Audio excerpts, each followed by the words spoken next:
Сәлем достар, сіздермен бүгін осындай өте дәмді шоколадты банан қосылған бәліштің рецептісімен бөлісетін боламын. Ол үшін арнайы ыдысқа бірінші жұмыртқаларды жарып салып аламыз. Барлығының мөлшері видеоның описаниясында жазылған. Содан соң сүт құямыз.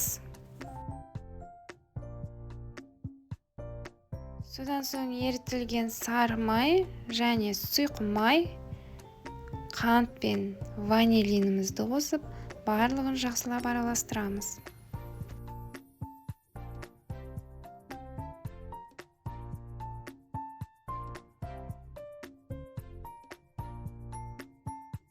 Енді оның үстіне 3 қасық какаомызды қосамыз.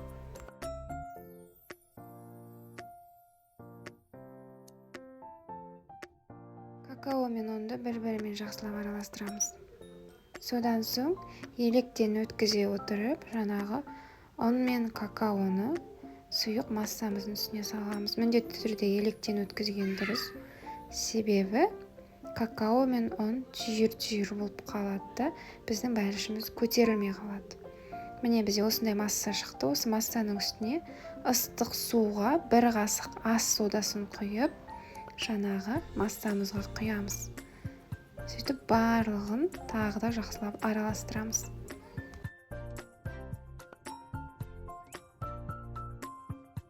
Енді мендегі 24 диаметрлік форма, соған пергамент қағазын төсеп, бананды 3-4 бөлікке бөліп, осылай дәл видеодағыдай формаға тізіп шығамыз. Содан соң үстінен жаңағы массамызды құямыз. Енді бәлішімізді 180 градуста қызып тұрған пешке шамамен 40-45 минутқа жібереміз. Бәлішіміздің піскен, піспегенін тіс шұқығыштың көмегімен біліп аламыз.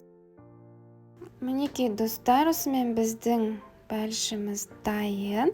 Сіздерге міндетті түрде жасап көрулеріңізге кеңес беремін, себебі дәмі өте дәмді.